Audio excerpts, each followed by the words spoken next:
By Kelly Bell.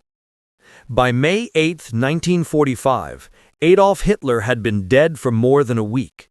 Germany was in the act of formally surrendering to the Soviets and the Western Allies, so occupying Red Army troops in the eastern German town of Brunn were not expecting to witness what may have been World War II's last dogfight over Europe. They were watching entranced as a Red Air Force pilot entertained them with a one-plane air show. He expertly put his Yakovlev Yak-9 single-engine fighter through a series of intricate rolls, climbs, dives, and stalls, while the infantrymen below applauded. Suddenly, a lone German Messerschmitt May 109 dove on the unsuspecting Russian, riddling his Yak with machine gun bullets and 20mm cannon shells, and sending it spinning toward the German countryside. As the stunned soldiers gathered around the oily bonfire that seconds earlier had been a lethal flying machine, the Luftwaffe pilot banked westward toward his final landing. Erich Hartmann, aerial warfare's supreme ace, had just scored his last kill, number 352. The son of a doctor, Hartmann was born on April 19, 1922. It was a hard time to be German. Just 3.5 years after its defeat in World War I, the fatherland was helpless before its victorious, unsympathetic enemies. Political upheaval, poverty, and the worst inflation in history made life in Germany difficult, destitute, and dangerous. Jumping at the opportunity to escape this situation, Dr. Alfred Hartmann moved his practice to China. Despite the language barrier, he got on well with his new patients, who were grateful to have such a skilled physician to tend their many maladies. They gathered at his office daily and gladly paid their bills on time. Being German, Dr. Hartmann was not generally associated with the European colonial powers that Asian nationalists were increasingly resisting. Nevertheless, when he found the severed heads of 3 British acquaintances on stakes outside his door one morning in 1929, he decided to gather up his beautiful wife Elizabeth and 2 little boys and return home, where he set up a new practice in Stuttgart. During the 1930s, while their country underwent drastic changes, Elizabeth and her sons embraced the national craze of gliding. Her eldest, Erich, developed a passionate love of flying, becoming one of many young Germans addicted to the sky. By the time Hitler came to power in 1933, an entire generation of Germany's young men were yearning to be aviators. Erich Hartmann was born too late to participate in the Third Reich's early period of conquest, from 1939 until mid-1942. In fact, when the European War broke out in September 1939, he had just been conscripted at age 17 into the Hitler Youth. Still, he was enthusiastic about the war. It would give him the opportunity to pursue his dream of flight, so as soon as he graduated from high school in the spring of 1940, he enlisted in the military training regiment based at Neukölln, East Prussia. A free spirit, he would never completely conform to the restrictions of Nazi German military life. Also, he was emotionally distracted. He was madly in love with 16-year-old Ursula Patsch, and the two were planning to marry as soon as possible. As his adversary reached optimal firing range, Hartmann would twist his Messerschmitt 109 into the tightest turn possible, and then simultaneously shove the stick forward while kicking the bottom rudder, sending his plane downward. When his opponent would attempt to copy the difficult maneuver, he would be distracted by the abrupt shift from positive to negative G-forces. At this point, Hartmann would pull up into positive G-force, just as his confused foe began to experience weightlessness. Before the Russian could regain his orientation, Booby would dive beneath him, pull up, and drill his underside. Hartmann called this stratagem his personal twist regulations and tried to teach it to his comrades, but few had the skill to master it. Hartmann received the oak leaves to his Knight's Cross from the Führer himself at the Eagle's Nest in Berchtesgaden on March 4, 1944. At this time, the Red Army was massing its resources for the coming summer offensive, Operation Bagration. The baby-faced 22-year-old pilot prodigy, his tunic heavy with decorations, returned to the front just in time for the most intense fighting of his career. Throughout June and July, while the Allies landed far to the west in Normandy, the Red Colossus tore apart the Wehrmacht in the east. Hartmann and his comrades of JG-52 seldom left their cockpits as they did their best to stem the unending stream of ground-attack Sturmovix. By now it was second nature to the Blonde Knight to swoop under the flying tanks and hit their sole weak spot. On July 1st, he expended just 120 rounds inflaming 3 Il-2s in one dogfight of just a few minutes' duration. This brought his tally to 250, and that night while he and his brother pilots were celebrating this lofty score, they received a radio message that he was being awarded the swords to his Knight's Cross. His second meeting with Hitler was unforgettable. It was August 3, 1944, when Hartmann reported to the Wolfslayer, the East Prussian headquarters where the Führer had survived an attempt on his life 2 weeks earlier. The frail Hitler had lost all affability. Hartmann listened in shocked silence as Hitler ranted hysterically against Germany's professional officer corps, calling them all traitors and incompetents. Then he attempted to reassure Hartmann that all was not lost, that new weapon systems would soon be jumping from the drawing boards and into combat, where they would send the Third Reich's taming enemies into headlong retreat. Hartmann wanted desperately to believe this, but he had been at the Eastern Front long enough to realize Hitler and his high command had mortally underestimated the Soviet Union 3 years earlier.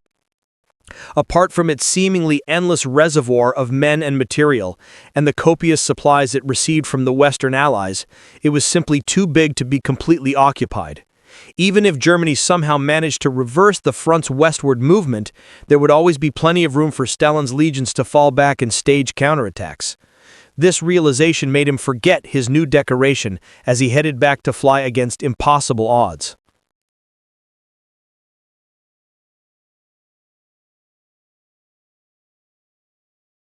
JG-52 was already established as a top Luftwaffe unit upon Hartmann's arrival. His commanding officer, 27-year-old Colonel Dietrich Hrabak, was immediately impressed with the fearless confidence of this new arrival. Considering Hrabak already had 60 kills and wore the Knight's Cross, his opinion carried weight. He instantly had a high estimation of Hartmann. Hrabak immediately commenced versing the newcomers on all the aspects of combat flying not covered in the flight schools, fine points that could only be gleaned and honed in battle. Up to now, all your training has emphasized controlling your aircraft on operations, that is, making your muscles obey your will in flying your aircraft, Hrabak said. To survive in Russia and be successful fighter pilots, you must now develop your thinking. You must act aggressively always, of course, or you will not be successful, but the aggressive spirit must be tempered with cunning, judgment, and intelligent thinking. Fly with your head and not with your muscles. Hrabak's instructions to just-arrived neophytes were always a great asset to them, saving many of their lives. Also, the free-spirited Hartmann liked the informality of the airmen at the front. Germany had been at war for 3 years by this point, and the tide was about to start turning. Never before had the Third Reich needed such young men as Erich Hartmann.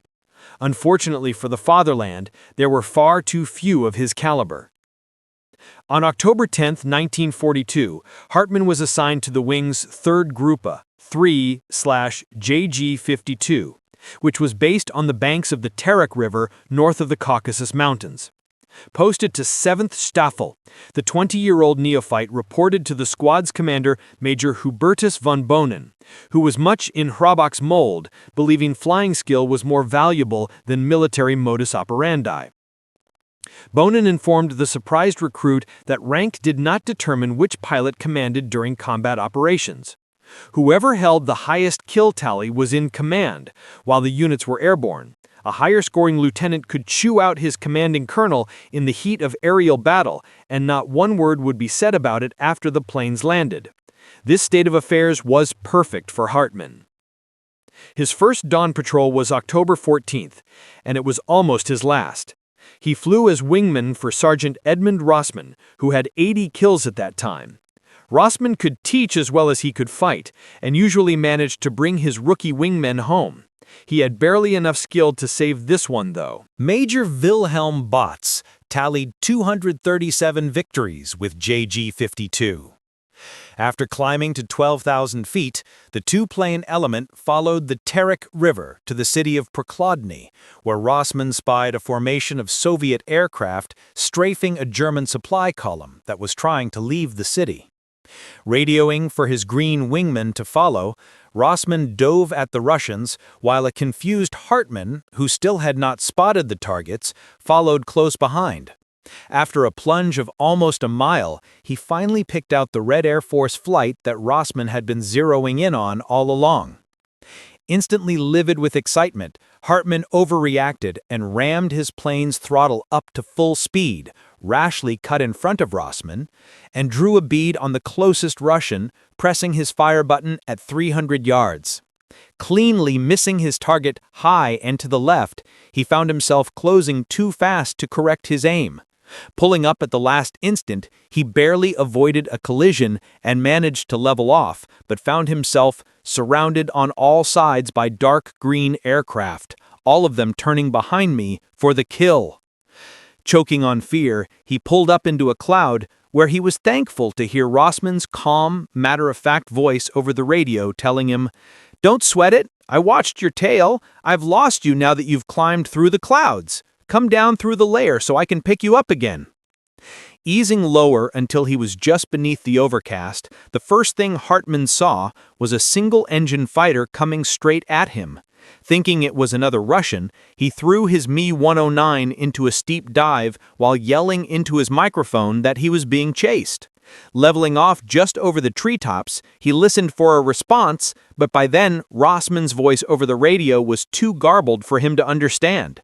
Terrified, he churned full speed to the west until he lost his pursuer. After outrunning the other plane, he continued to hurtle toward friendly airspace until his engine suddenly sputtered into fuel-starved silence. At such low altitude, he did not have time to lower his landing gear. A full 20 miles short of his airfield, he belly-landed in a choking cloud of dust. A squad of German infantrymen was passing by in an armored car. Amused at how shaken he was, they gave him a lift back to Soldatskaya. By the time he got there, Rossmann had landed and informed the colonel of Hartmann's actions on the patrol. Bonin was waiting when the armored car arrived. The enemy aircraft Hartmann had fled from in terror after dropping from the clouds had been Rossmann's, and this was just one of 7 major flying misdemeanors Hartmann had committed on this single flight. He had detached from his element leader without authorization, flown into Rossmann's line of fire, gotten lost in the clouds, disobeyed Rossmann's order to rejoin him, gotten lost while returning, and destroyed a valuable plane without inflicting any damage on the enemy. As von Bonin's voice grew hoarse from shouting, he banished the unhappy amateur to 3 days of toiling with the ground crews. At the end of his sentence, Hartmann had grease-caked hands and a new regard for discipline in combat. Lieutenant Colonel Dietrich Habach commanded JG-52. Habach scored 109 aerial victories during World War II. After getting back into the air, Hartmann resumed flying with Rossmann and studied the veteran's fighting philosophy. Early in the war, Rossmann had suffered a severe arm wound and was thus unable to yank his plane through the tight gyrations required for close-in dogfighting. His incredible eyesight saved his career, making it possible for him to pick out targets at extreme distances, diagnose each situation according to its unique characteristics, and then plot how he would carry out his personal, unorthodox specialty of long-range surprise attack. His victims seldom saw him, exploding in flames before he was close enough for them to realize he was targeting them. He used these snipers' tactics to bag Russians with monotonous regularity, while his brother pilots charged bull-like into Soviet flights, downing victims in erratic bunches, while taking almost as much abuse as they dished out. They would then coax their smoking machines back to base, barely making it there, if at all. Rossmann, unscathed, would be waiting in the canteen. Hartmann commenced copying Rossmann's style of approaching aerial battlefields in a patient, methodical fashion. But unlike his mentor, Hartmann had no lame arm and was able to whip his Me-109 through tight turns, climbs, and dives. With his own phenomenal marksmanship, he was able to meld Rosman's rare ability to mortally wound victims at long range, with the other pilot's favored tactic of point-blank gunnery. Erich Hartmann received his first taste of blood on November 5, 1942. He was part of a four-plane formation called a Schwarm that took off at noon to oppose Red Air Force attacks on Wehrmacht armored and supply columns outside the city of De Gors. Hartmann was first to spot the enemy formations and was shaken by their numerical superiority. He counted 18 Ilyushin IL-2 Sturmovik ground attack aircraft, escorted by 10 Lavochkin LAGG-3 fighters.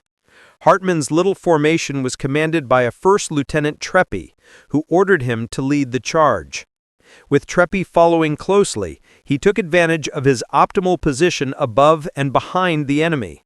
Diving through the surprised escorts before they could react, he pulled up and opened fire on the Sturmovik at the formation's extreme left. He was dismayed as his machine gun bullets and 20mm cannon shells bounced harmlessly off his target, which the Germans ruefully called the flying tank. One of JG-52's veterans, however, had informed Hartmann that the Sturmovik had a vulnerable underside. Simultaneously banking and diving, he almost hit the ground before pulling up, closing to just 200 feet and opening fire on the Russians' thinly protected oil cooler.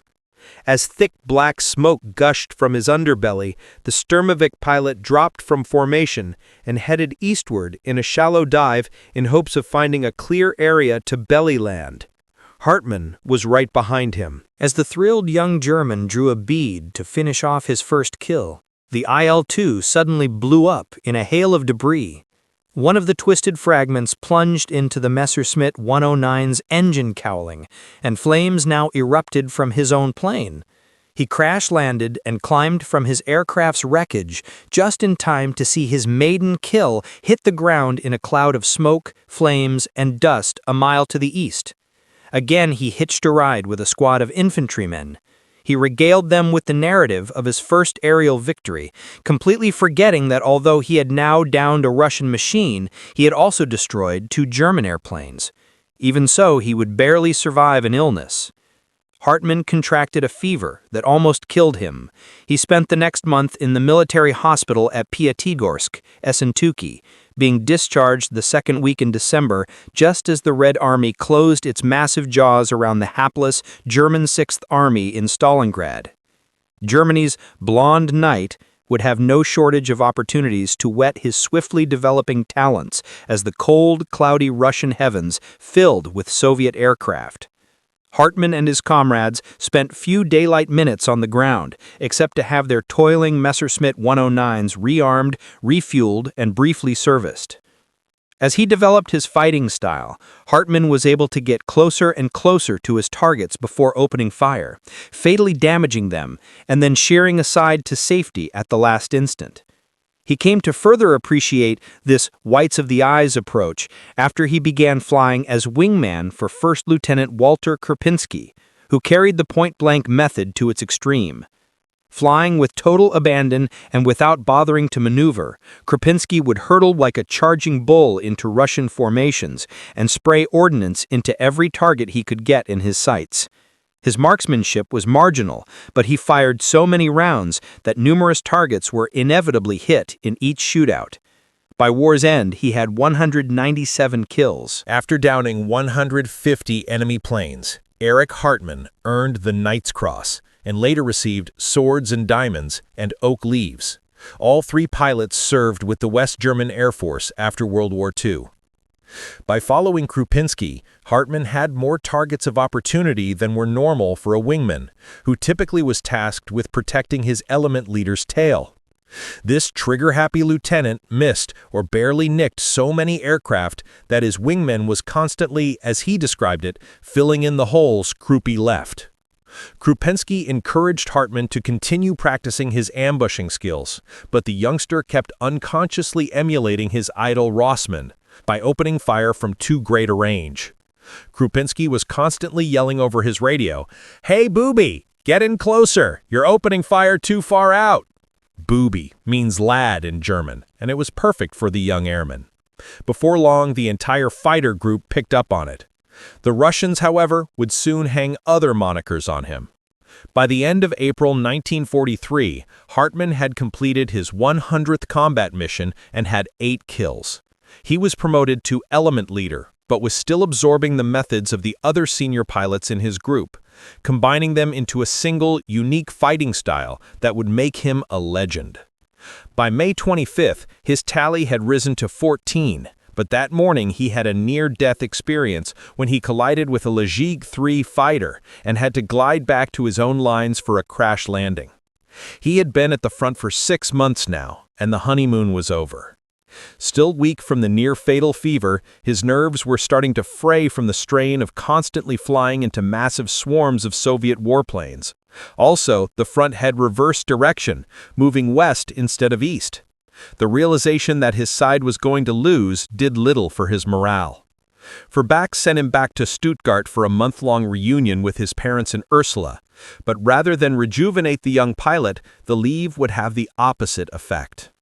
Hartmann returned to a Germany that was being scorched by mile-wide shoals of 4-engine bombers of Britain's Royal Air Forces and the United States Army Air Forces. For the first time in history, it was possible to completely destroy cities from the air. And while the threat to his loved ones disheartened him mightily, it also infused him with a burning determination to do everything in his power to cut into the inexorable advance of his country's enemies. Maybe his family could not fight the aerial menace, but he certainly could. When he returned to JG-52, his comrades could see the change in him. He was no longer the happy-go-lucky, bubbly booby who was everybody's precocious little brother. He was a silent, grim young warrior who could hardly wait to get into the air and destroy the enemy. Marshal Joseph Stalin's air legions were now facing their greatest one-man nemesis. On July 5th, Hartmann knocked down 4 Lavochkin La-5 fighters. He added 4 more 2 days later. Krupinski no longer had to tell him to close to within kissing distance before opening fire. Only when Hartmann's targets filled his sights did he press his fire button, smothering his marks in hits and sending them down in flames. He had fully overcome his amateur's impetuousness and was possessed by the skill every wily veteran needs to successfully prey on his enemy. Late on the afternoon of August 3rd, he shot down another La-5, bringing his total to 50 aerial victories. Earlier in the war, many German pilots had earned the Knight's Cross for this achievement, but by this point, the tottering Reich's requirements had risen. Still, he would be recognized for his heroism. At this point, Hartmann was given command of the group's 9th Staffel, 9-JG-52. He was almost constantly airborne during daylight hours, tearing gaps into the huge formations supporting the Red Army's first major summer offensive. His whole wing was flying 4 sorties daily and downing Soviet machines in bunches. Still, the Red Star emblazoned airplanes droned endlessly from the east. These were the biggest air battles in history, and they just kept growing with the arrival of another autumn. Hartmann finally earned his Knight's Cross by downing his 150th plane during a patrol on October 29th. The 2-week leave he received thrilled him more than his medal. Out of respect for his accomplishment, no one flew his finely tuned Me-109G while he was gone. The machine was emblazoned with a bleeding heart pierced by an arrow and the word Uschi, Ursula's nickname. While in the air, he used the call sign Karaya 1, Sweetheart 1, and by now, the enemy knew this sobriquet as well as did his own side. The Russians even recognized his voice, and when they heard it or his call sign over the airwaves, they would prudently give him a wide berth. They would not deprive him of targets for long, though. He had had another incredible adventure. During their glory days flying against the Red Air Force on the Eastern Front, pilots of Luftwaffe JG-52 prepare for takeoff as ground crewmen remove chocks and head for cover. Note the 20mm cannon protruding from the nose of the Mech 109. Late in August, anti-aircraft fire downed him over Russian lines. Belly landing in a field of sunflowers, he was quickly surrounded by Soviet infantrymen. He did such a masterful acting job of feigning serious internal injuries that he not only fooled the infantrymen, but also a Red Army doctor the soldiers delivered him to in a nearby village. Pretending to be comatose, he lay still as death as he was loaded onto a captured German truck and sent eastward, presumably to one of the notorious Soviet POW gulags. When his guards were distracted by a formation of Stukas passing overhead, Hartmann leaped from the vehicle and pelted westward amid a barrage of small arms fire, losing his pursuers in a field of 6-foot-tall sunflowers. When he spied an enemy patrol that night, he followed it to the front and under cover of darkness made it to German lines. He was not out of danger yet. A trigger-happy teenager German sentry shot at Hartmann, putting a Mauser bullet through his pants leg. The boy was so nervous because a few days earlier German-speaking Russians had ambushed his unit. There was no way he could get back to his outfit that night, so the German infantryman he had come upon handed him a rifle. He helped them wipe out a patrol of drunken Russians that had strayed into German territory. Hartmann's odyssey left his nerves in shreds, but it was another month before his superiors could spare him a rest. Autumn rains finally slowed the inexorable Soviet onslaught, and he was able to go on leave. German pilots on the Russian front in 1943 were possibly the busiest men in history. With an eye for aesthetics, Hartmann had had his plane decorated with an unusual and distinctive black tulip petal design on its nose cone. By year's end, the Soviets had not only figured out the menace of the call sign Karaya 1, but could recognize his uniquely adorned aircraft. They were calling him the Black Devil of the South and placed a bounty of 10,000 rubles on his 21-year-old blonde head. No one seemed interested in claiming the reward, however, as whenever his plane was recognized, Red Airmen would avoid him like a leper. He tried to trick the enemy by having his wingman fly the black-nosed Mi-109, but the Russians steered so clear of it that they were also too far from Hartmann's borrowed plane for him to attack them. In January 1944, he had the artwork removed. No longer so recognizable, he quickly shot down another 50 warplanes in January and February, despite being grounded by bad weather much of that time. JG-52 tore through its hapless enemies early in 1944.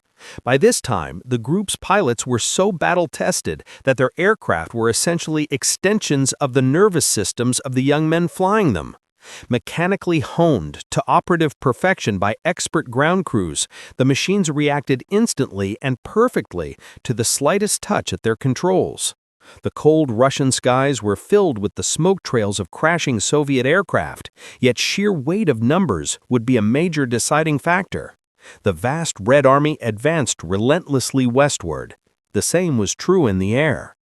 Frantic to rid themselves of the hated and feared Black Devil of the South, and unable to instantly recognize his no longer decorated plane, Soviet pilots adopted a measure that was literally suicidal. Throughout the sectors in which JG-52 operated, Russian airmen took to deliberately colliding with Mi-109s they thought might be Hartmann's. His closest call with these Red Air Force kamikazes came late in February. Hartmann and a wingman were patrolling over Romania, far from the front, on watch for Soviet pilots who had been strafing German columns in the area.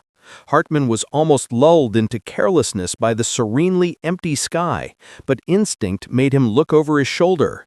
About 600 yards to his rear and slightly higher, a lone Yak-9 was bearing down on him. In this rare color photograph, an aircraft believed to be an Mi-109 of JG-52 undergoes repairs somewhere in Russia. German maintenance crews struggled mightily to keep their planes in the air due to shortages in spare parts and fuel. Hartmann repeatedly swerved out of the Russians' line of fire, but the Yak pilot did not shoot. Booby realized in shock that the man was trying to ram him. Radioing for his wingman, a Lieutenant Wester, to climb to a safe distance, Hartmann began throttling back so he could bank his plane in a tighter-than-usual turning radius, in hopes of making the enemy overshoot him. But the Red pilot was good. He would not let Hartmann get behind him. He suddenly yanked his plane upward, turned, and charged the Mi-109.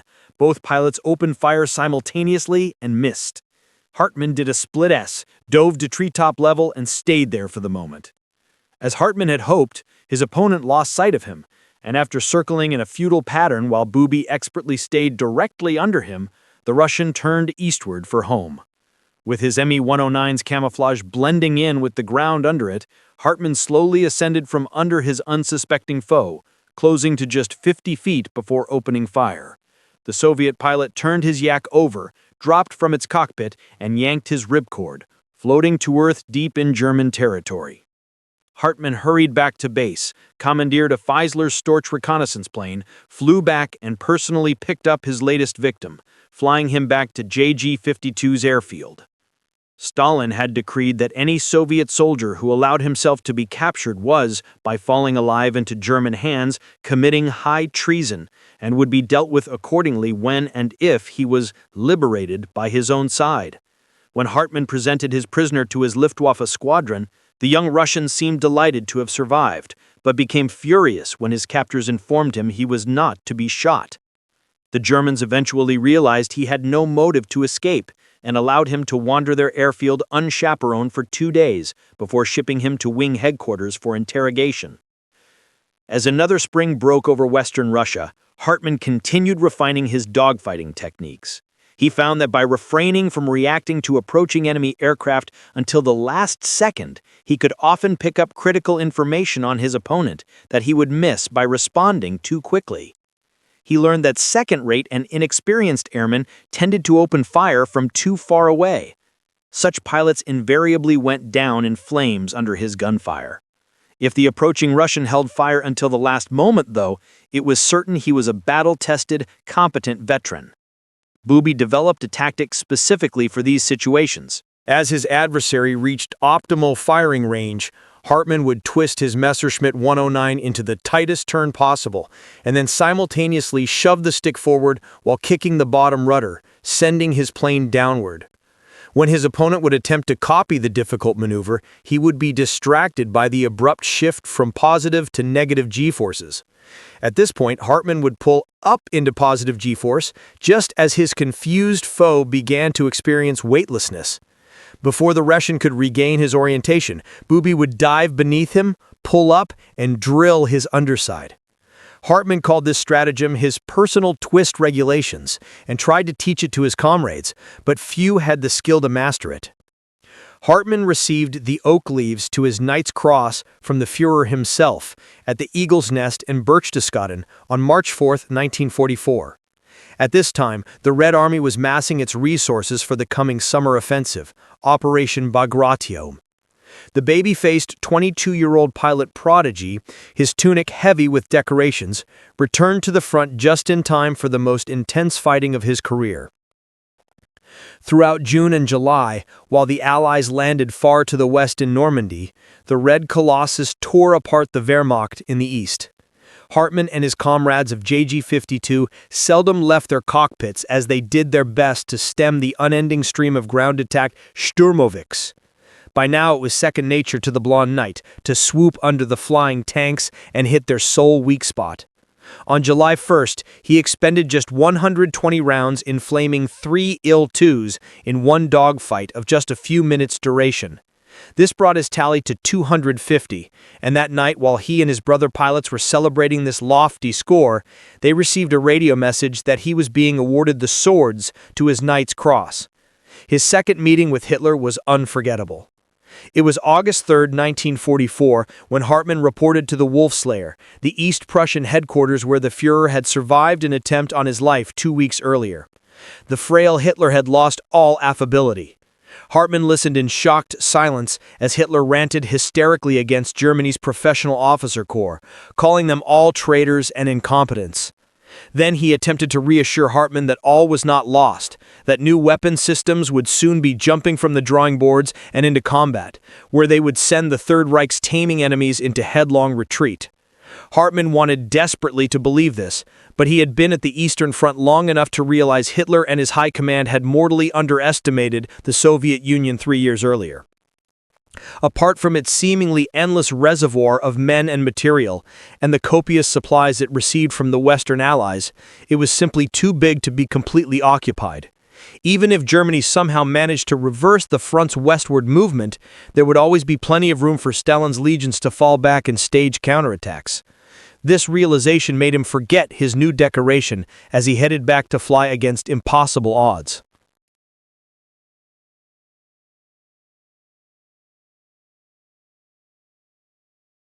Despite the time he missed by going on leave, Hartmann scored 32 more kills from July 20th to August 22nd. 15 squadrons could have been made from the number of warplanes he had now destroyed, and his JG-52 comrades were also knocking down multitudes of planes.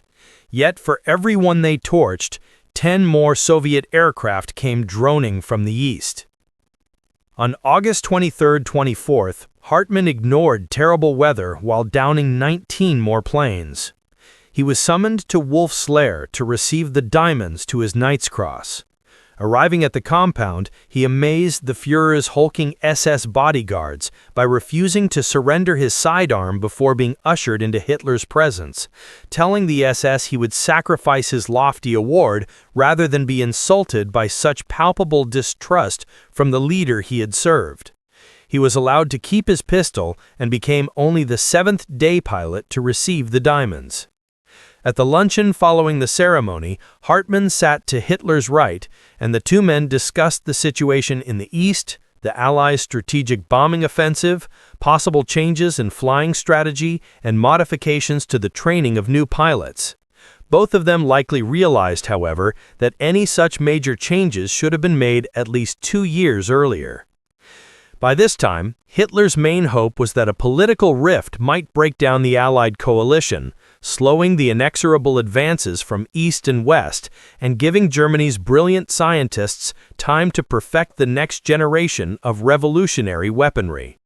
By this point, Hitler had given up hopes of outright victory, but thought perhaps his new wonder weapons might stabilize the fronts and enable him to negotiate an armistice.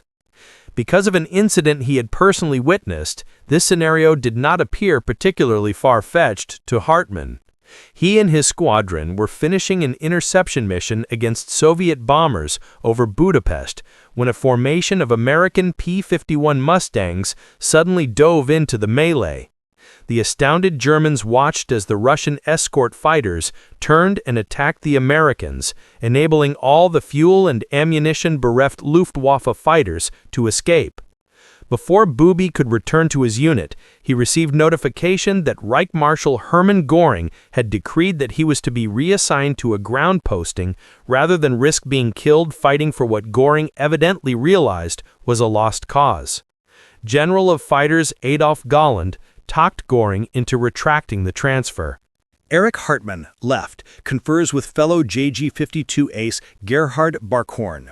The two men were the only fighter aces to score more than 300 victories in the history of aerial warfare. Between the two of them, they destroyed 653 planes. Hartmann then received another set of orders informing him he was to be reassigned to a group equipped with the new Me-262 jet interceptors.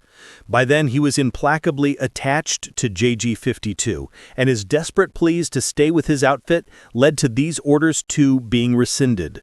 He would spend 10 miserable years bitterly regretting this decision.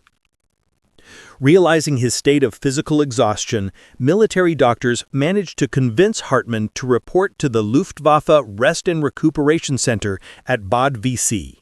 After he arrived there, he got a great idea. Braving swarming Allied ground attack aircraft, he hopped a train to Stuttgart, gathered up Ursula, and returned with her to Bad WWII, where they were married on September 9, 1944. 8 days later, he bade her farewell and returned to the front.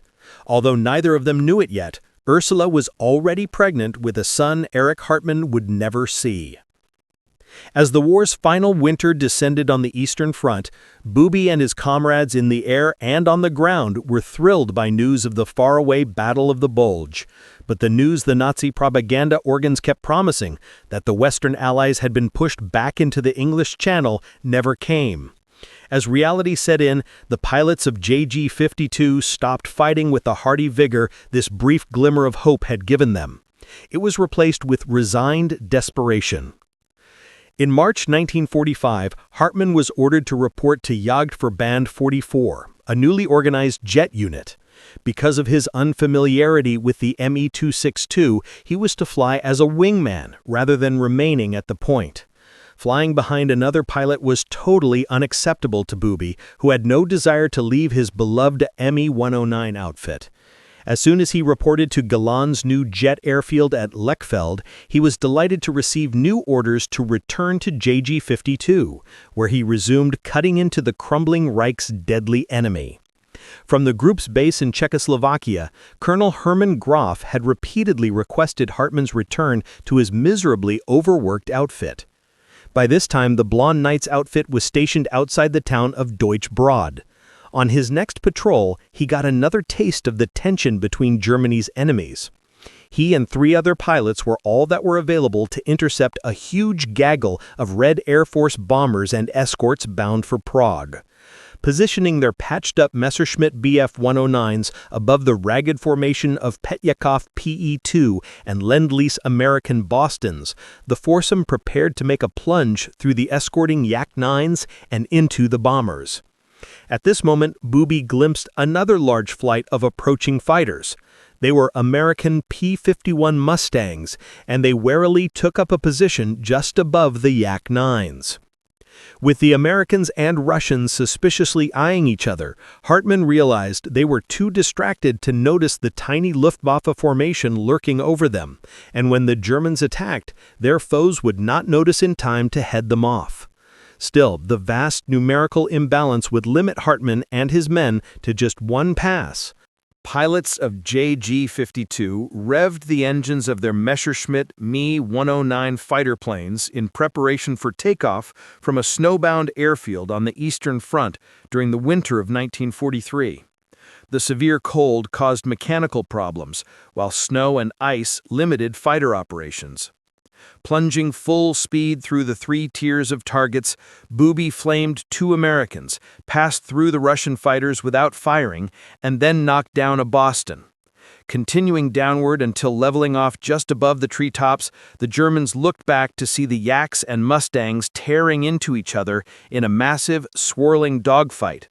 The Me-109s had hurtled through the hostile formations at such speed that the Americans and Russians did not recognize them as German. With each side thinking the other had attacked, they turned on one another. For the moment, the embryonic Cold War was quite hot. In the closing months of the war in Europe, the Western and Eastern fronts drew so close together that Hartmann encountered numerous Allied warplanes. The Blonde Knight shot down 7 Mustangs for his only non-Soviet kills. On May 8, 1945, he shot down the Yak-7 over Brunn for victory number 352, making him the highest-scoring ace in military history. With far fewer military aircraft being deployed by modern air forces, it is highly unlikely that any pilot will even threaten Erich Hartmann's status as warfare's supreme aerial ace. His JG-52 comrade, Gerhard Barkhorn, is second with 301 victories. Hartmann's phenomenal vision, accuracy, and flying skill not only made him the most successful dogfighting military aviator in history, but also brought him through the horrors of the World War II without a scratch. After landing following his last patrol, Hartmann learned of Germany's surrender.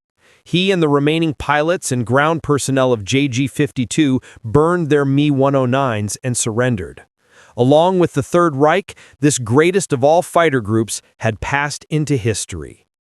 Kelly Bell is a longtime writer on the topic of World War II and resides in Tyler, Texas.